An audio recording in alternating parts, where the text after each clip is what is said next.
नमस्कार, खबरों की खबर में आपका स्वागत है।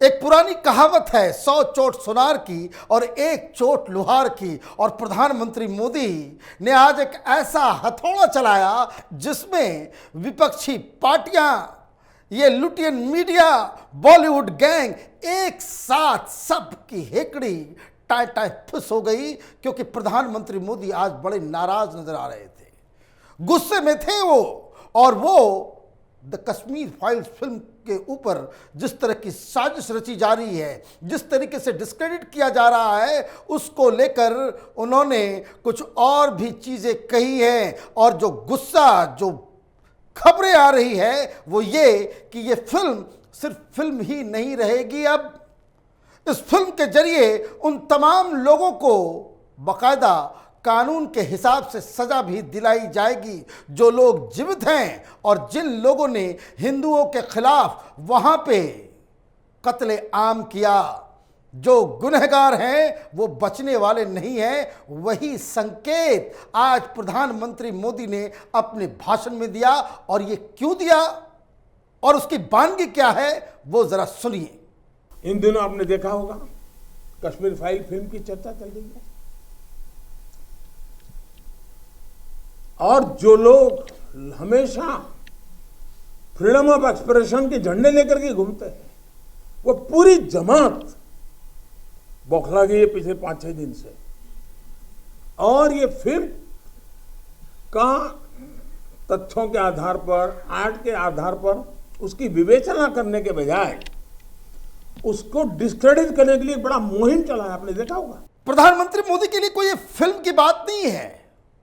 प्रधानमंत्री मोदी ने ये जो टुकड़े टुकड़े गैंग, ये जो इंटॉलरेंस गैंग जो बार बार पूरी दुनिया में हिंदुस्तान को इस बात को लेकर बदनाम करने में जुटे हुए हैं कि हिंदुस्तान में डेमोक्रेसी नहीं है, यहां बोलने की आज़ादी नहीं है। और जब कोई एक शख्स अपने हिसाब से एक फिल्म बनाता है तो सारी कायनात, ये सारा गैंग उनके पीछे पड़ जाता है कि ये फिल्म चल ना पाए, कोई थिएटर में उसे देखने ना जाए, उसे कहीं प्रमोशन के लिए कोई जगह नहीं दी जाए, उसे जरा सा भी किसी चीज का क्रेडिट नहीं दिया जाए।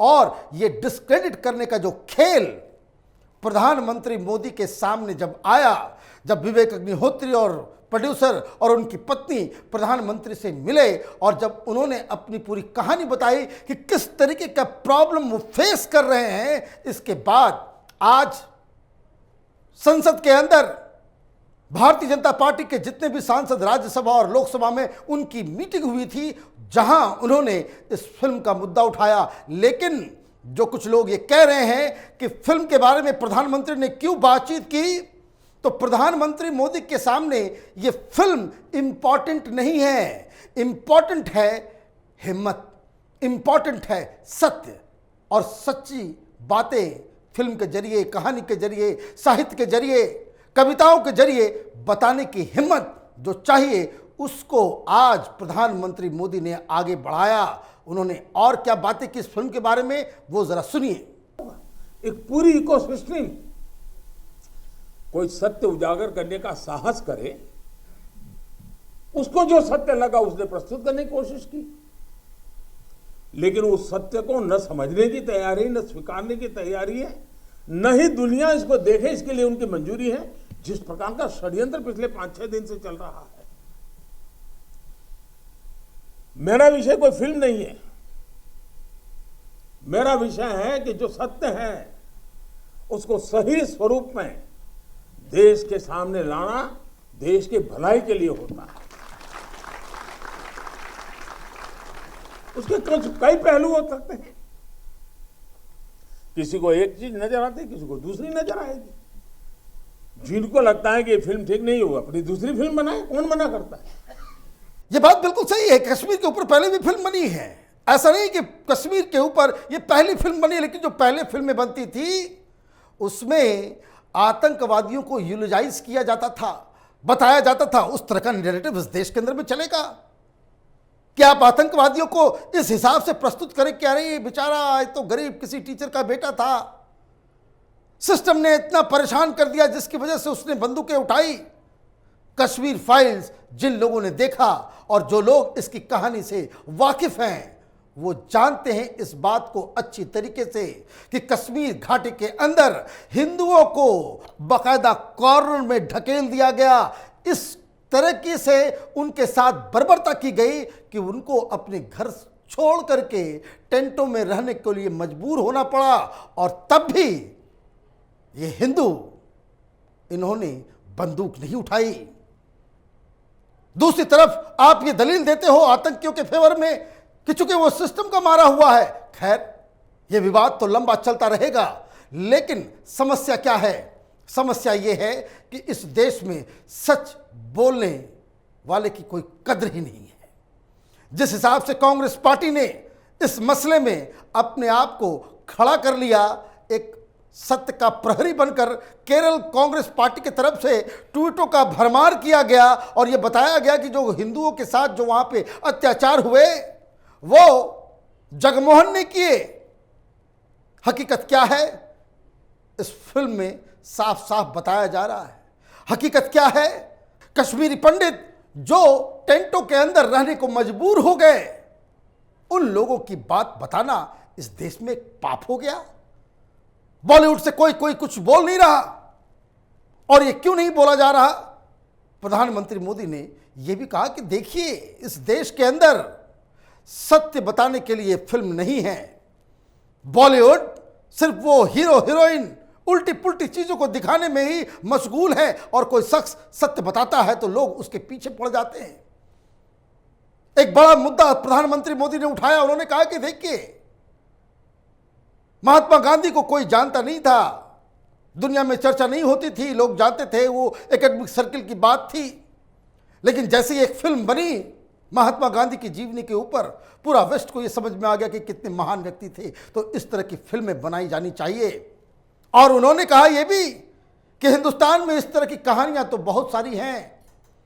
बंटवारे के ऊपर आज तक कोई फिल्म इस तरह की नहीं बनी, इमरजेंसी के ऊपर कोई फिल्म नहीं बनी।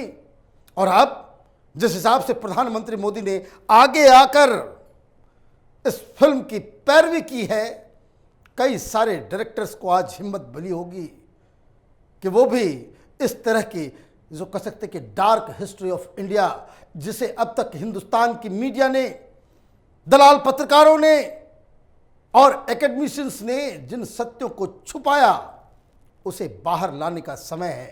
हमारे देश का दुर्भाग्य है जी कि इतिहास को सही पर्सपेक्टिव में समय पर समाज के सामने रखना, उसमें किताबों का महत्व होता है, कविताओं का महत्व होता है, साहित्यों का महत्व होता है, वैसा फिल्म जगत का भी महत्व होता है। आजादी के बाद दुनिया के सामने महात्मा गांधी को सचमुच में सारी दुनिया मार्टिन लूथर किंग की बात करता है, सारी दुनिया नेल्सन मंडेला की बात करता है, लेकिन दुनिया गांधी की चर्चा बहुत कम करता है। अगर किसी ने उस समय हिम्मत के साथ काम करके महात्मा गांधी के जीवन पर एक पूरी फिल्म बनाई होती और दुनिया के सामने रखी होती, तो शायद हम मैसेजिंग कर पाते। पहली बार एक विदेशी जब गांधी फिल्म बनाई और ऑस्कर के पुरस्कार मिला, तब जाके के दुनिया को पता चला गांधी इतने बड़े महान व्यक्ति थे। लेकिन कुछ लोग कहते तो बहुत कुछ फ्रीडम ऑफ प्रेस की बात, फ्रीडम ऑफ एक्सप्रेशन की बात करते हैं, लेकिन आपने देखा होगा इमरजेंसी, इतनी बड़ी घटना, कोई फिल्म नहीं बना पाया, क्योंकि सत्य को दबाने का लगातार प्रयास हुई हमारे देश में। भारत विभाजन, जब हमने 14 अगस्त को एक हॉरर डे के रूप में याद करने के लिए तय किया, तो कई लोगों को बड़ी मुसीबत हो गई है। कैसे भूल सकता है देश? कभी कभी उसमें से भी तो सीखने को मिलता है। भारत विभाजन में ऑथेंटिक कोई फिल्म नहीं बनी, और इसलिए प्रधानमंत्री मोदी की पीड़ा को अच्छी तरीके से समझा जा सकता है। वो इसलिए क्योंकि 2000 दंगों के बाद जिस हिसाब से उन्हें विलन बनाया गया, तमाम एजेंसियां, तमाम जांच कमेटियां, सीबीआई, कोर्ट, हर जगह से प्रधानमंत्री मोदी को बेदाग बताया गया। लेकिन ये जो इकोसिस्टम है, ये जो लेफ्ट लिबरल कबाल जिसका वर्चस्व मीडिया के ऊपर है, इन्होंने प्रधानमंत्री मोदी को हमेशा गुनहगार बताया, उस सत्य को दबाया, और ये सच को छुपाने की जो पूरी प्रक्रिया हिंदुस्तान के अंदर में जो चल रही है, वो वक्त अब शायद खत्म हो गया है। अगर सोशल मीडिया ना होता, अगर लोग सामने नहीं आए होते, कश्मीर फाइल्स ये जो फिल्म है, इसका भी नतीजा वही निकलता जो उस तरह की तमाम पहले की फिल्में हैं, जो हकीकत तो बताती थी लेकिन इनके मुताबिक, इनके नैरेटिव के मुताबिक वो फिट नहीं बैठती थी। उन फिल्मों को डस्टबिन में डाल दिया गया, लोगों तक वो पहुंचा ही नहीं।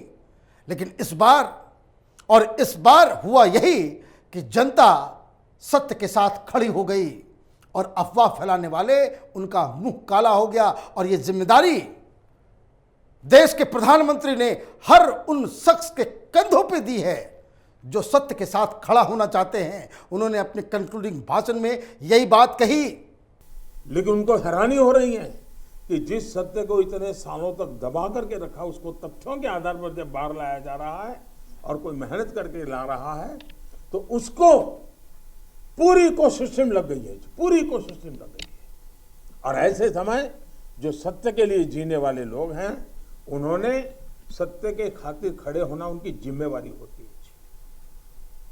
और ये जिम्मेवारी मैं आशा करूंगा सब लोग निभाएंगे।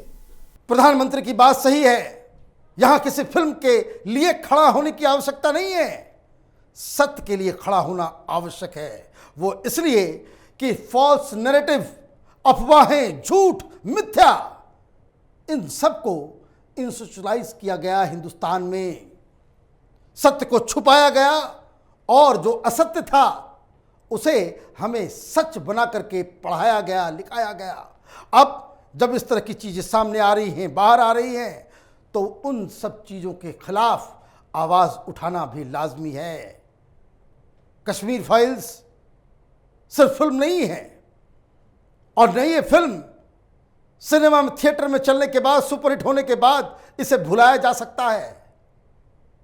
प्रधानमंत्री मोदी के रुख से और जो खबरें आ रही हैं कि जो तमाम तरह के लोग थे जो इतिहास के पन्नों में तो दर्ज हैं, जिन्हें लुटियन मीडिया ने, उन गुनाहगारों को, उन कातिलों को, उन टेररिस्टों को, जिन्हें बाद में फ्रीडम फाइटर्स बना करके पेश किया गया, मीडिया के बड़े बड़े कॉन्क्लेव में उन्हें इनवाइट करके बुलाया गया, अलग अलग विश्वविद्यालयों में जिन लोगों को वीआईपी बना करके, चीफ गेस्ट बना करके जिनसे भाषण दिलवाए गए, उन कातिलों को अब सलाखों के पीछे भेजने का वक्त आ गया है। इसमें कोई आश्चर्य नहीं होगा कि कुछ दिन के बाद फिर से इस तरह की कमीशन का गठन किया जा सकता है और कश्मीरियों का जो जनसंहार हुआ, जो जेनोसाइड हुआ, हैरानी की बात यह कि हिंदुस्तान के एकेडमिशियंस, मीडिया, सरकार जेनोसाइड मानती भी नहीं, पलायन बताया जाता है कि वो अपने आप उठ के भाग आए। तो इसकी जांच भी जरूरी है।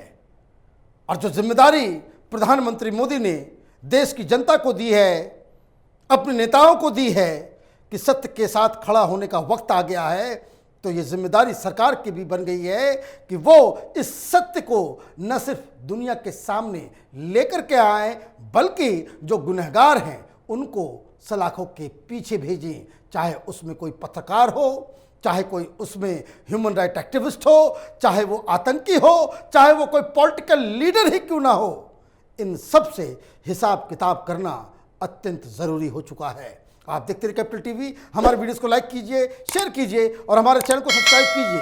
धन्यवाद।